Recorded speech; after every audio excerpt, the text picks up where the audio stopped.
ഇപ്പോ അൻവറിന്റെ ഒരു തീരുമാനം വന്നിട്ടുണ്ട്. അദ്ദേഹം മത്സരിക്കുന്നില്ല, അദ്ദേഹം UDF-ലേക്കില്ല എന്നുള്ളത്. സ്വാഭാവികമായിട്ടും അൻവർ മത്സരിക്കുന്നത് അത് LDF ക്ഷീണം സംഭവിക്കുക, അങ്ങനെ എന്തെങ്കിലും അൻവറിന്റെ മത്സരമില്ല എന്നുള്ളത് എങ്ങനെയാണ് കാണുന്നത്? അല്ല, അൻവറിന്റെ തീരുമാനങ്ങളെല്ലാം ഇപ്പോൾ അദ്ദേഹം ചെന്നെത്തിയ ഒരു പ്രത്യേക അവസ്ഥയിൽ നിന്ന് രൂപപ്പെടുന്നതാണ്. അതാണ് അതിന്റെ സ്ഥിതി. അപ്പോ അൻവർ മത്സരിച്ചാലും ഇല്ലെങ്കിലും ഈ തെരഞ്ഞെടുപ്പിൽ ഇടതുപക്ഷത്തിന് അതിന്റെ വിജയ സാധ്യത കുറയുന്നില്ല. ഞങ്ങളെ സംബന്ധിച്ചിടത്തോളം ഈ തെരഞ്ഞെടുപ്പ് ഉയർത്തുന്ന രാഷ്ട്രീയ വിഷയങ്ങളാണ്. തെരഞ്ഞെടുപ്പിനെ രാഷ്ട്രീയവൽക്കരിക്കുക എന്നുള്ളതാണ് ഇടതുപക്ഷ നിലപാട്. അപ്പോൾ രാഷ്ട്രീയവൽക്കരണത്തിലൂടെ ജനങ്ങളുടെ അഭിപ്രായ രൂപീകരണമാണ്. UDF എപ്പോഴും വർഗീയമായി ചേരിതിരിക്കുകയാണ്.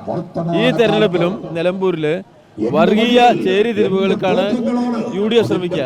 ശരിയായ രാഷ്ട്രീയ നിലപാടുകൾ അവർക്കില്ല.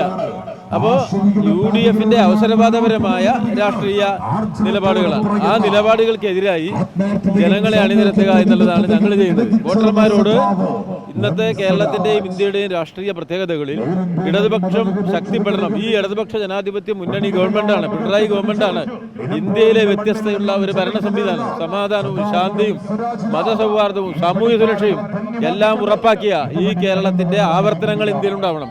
അതുകൊണ്ട് ഇതിനെ തകർക്കാനാണ് UDF ശ്രമിക്കുന്നത്, ഇതിനെ തകർക്കാനാണ് BJP ശ്രമിക്കുന്നത്.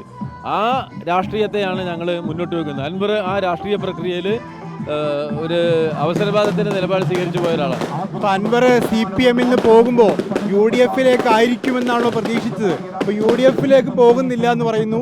UDF എടുക്കാത്തൊരു സാഹചര്യം ഉണ്ടായിരുന്നു. ഇപ്പൊ അസോസിയേറ്റ് ആക്കുള്ളൂ, ഘടകകക്ഷി ആക്കില്ല എന്നൊക്കെ പറഞ്ഞിരിക്കുകയാണ്. അപ്പൊ അനാഥമായും തോന്നുന്നുണ്ടോ അൻവർ? അല്ല, UDF-നെ വിശ്വസിക്കുന്ന ആളുകൾക്കെല്ലാം അൻവറിന്റെ അവസ്ഥ വരുമെന്ന് നിലമ്പൂരിലെ എല്ലാ വോട്ടർമാരെയും ബോധ്യപ്പെടുത്തി കൊടുക്കുന്നതാണ് ഇപ്പം രൂപപ്പെട്ടിട്ടുള്ള സാഹചര്യം.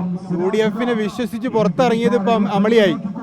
തീർച്ചയായിട്ടും UDF-ന് ആരെയും സംരക്ഷിക്കുന്ന സ്വഭാവമില്ല. UDF വളരെ അവസരവാദപരമായ നിലപാടാണ് സ്വീകരിക്കുക. UDF-ന് ഒരു മൂല്യവുമില്ല. കുറേ ആളുകൾക്ക് സ്ഥാനങ്ങൾ നിലനിർത്തേണ്ടതുണ്ട്. UDF നേതാക്കന്മാരായ കുറേ ആളുകൾ അവരുടെ സ്ഥാനം നിലനിർത്താനാണ് പ്രവർത്തിക്കുന്നത്. കോൺഗ്രസ് പാർട്ടി തന്നെ അങ്ങനെയാണ്. മൂല്യം ആ കോൺഗ്രസിലില്ല, കോൺഗ്രസ് മൂല്യങ്ങളില്ല. അവർക്ക് നിലനിൽപ്പാണ്. അപ്പോൾ ഓരോ നേതാവിൻ്റെയും നിലനിൽപ്പാണ്, അവരുടെ ഫിഫ്ഡങ്ങൾ നിലനിർത്തലാണ്.